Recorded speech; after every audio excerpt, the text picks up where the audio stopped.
Góðan daginn og velkomin í Silfur Egils og gleðilegt ár. Við ætlum að vera dálítið mikið í útlöndum í þessum þætti, eiginlega í 3 heimsálfum því að við förum til Afríku og við förum til Evrópu og Bandaríkjanna. Meðal gesta hjá okkur Gerard van Vliet sem hollenskur sparifjáreigandi, hefur verið hér áður í þættinum, Michael Hudson sem hefur líka verið áður hér í þættinum, þessi bandaríski hagfræðingur Stefán Hafstein sem verður með okkur frá Malaví. En við byrjum á Evu Joly sem í París, hér með okkur gervihnött. Ég tek það fram að þessi þáttur hann allur að gerast hér live og þannig að það ekki textað, íslenskur texti. Við munum setja íslenska texta á þáttinn undir eins og hægt og hann verður þannig á netinu seinna í dag eða í kvöld og svo endursýndur með texta. Hello Eva Joly. Hello. How are you?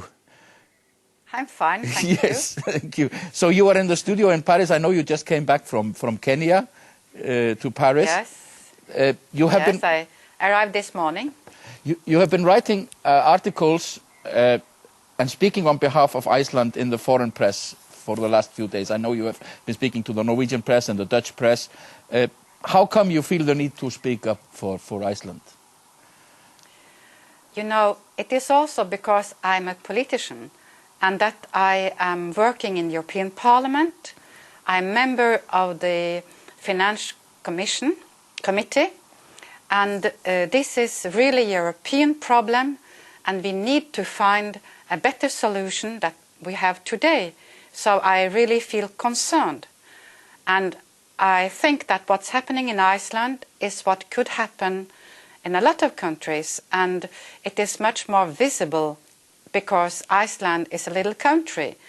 And exactly like you are the only country having opened an investigation into the bank collapse in order to find whether there has been criminal activity. In the same way, I feel that the discussion in Iceland about the opportunity for the taxpayers to bail out the banks, this is a very relevant discussion. So you think we should look at this not in an Icelandic context, but a European context? I think it is within the European context, yes. That is where I am standing. And I happen to know a little bit what's happening in Iceland, as I'm there rather frequently. So this is why I feel concerned. But you have complained about the arrogance of the British and the Dutch. Yes, because I think it is very important to remember what the Nobel Prize winner Ruth said when he was State Secretary to his president. He said, it is important to remember when you are a big country never to impose to a small country a deal that you wouldn't have liked for yourself. And I think that this has been forgotten. And I think also that what has been forgotten was the starting point, that the depositors in Amsterdam and in London, they went to a high rent bank account and they took also a risk. And I think that the regulators in these countries should have checked that these banks were well regulated. This is an obligation from the European directive. And as it is not clear in the directive that Iceland, where the mother company belongs, that they have the whole responsibility, there were discussions possible.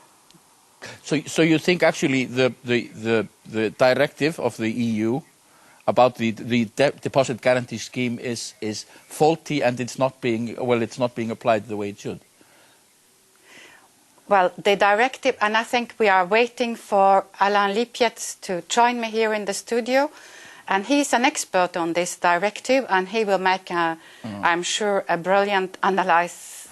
We were hoping that Alan would come. He might be late maybe because of the weather or maybe because of. But, yes. But also, what I have noticed these last days, and I think this is important. I think the opinion in the world is changing now in favor of Iceland.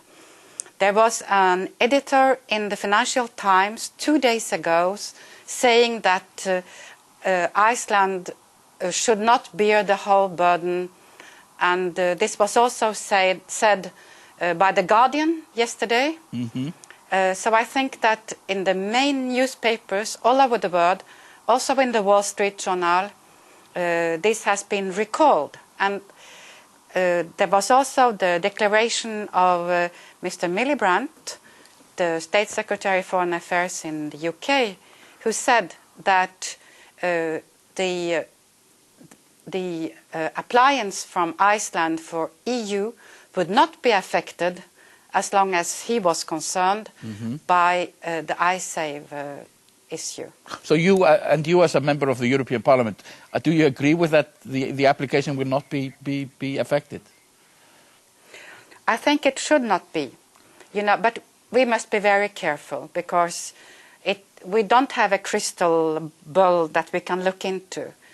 And but EU, when they look for an applicant for a membership, they look into everything. They look into the economic situation, and I cannot see in which way the Icelandic situation should be better if the Icesave issue is settled the way the agreement is today.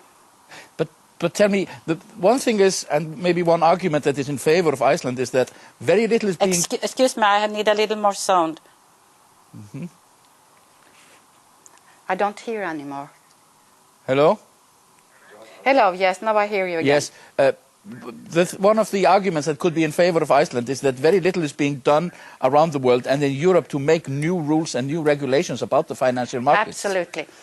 And what you see, when you see what's happening today in the bank sector, when the Bank of International Settlement in Basel is worried about the bubble starting again, when you see the banks in New York, Goldman Sachs, that are preparing themselves to pay $60 billion in bonuses again for the year 2009, which was the worst in American history since 40 years, they have learned nothing. Yes, and they have learned nothing, but Iceland is being taught a lesson all the same.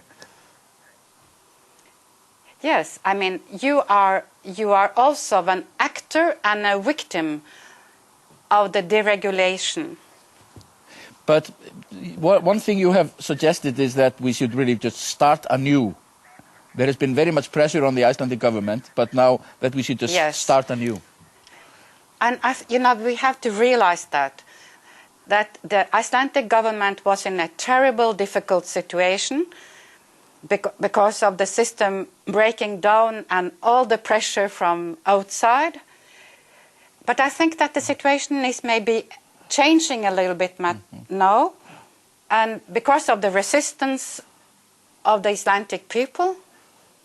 So I think that the public opinion in England and in the Netherlands, they take into account this resistance. And so if you look at the net to the reactions to my article in the Handelsblad, you will see that 95% of the reactions are in favor of Iceland. So you think but is it realistic to look for a new settlement? Do you think the Dutch and the British will accept this? And of course we have the Scandinavian governments which are behaving, well, some would say very strangely, putting a huge pressure on Iceland. Yes, and I am very disappointed. But I think that is also an evolutive position, because they used to say that the Nordic loans would only be paid off if the Icesave issue was settled. And now they are saying that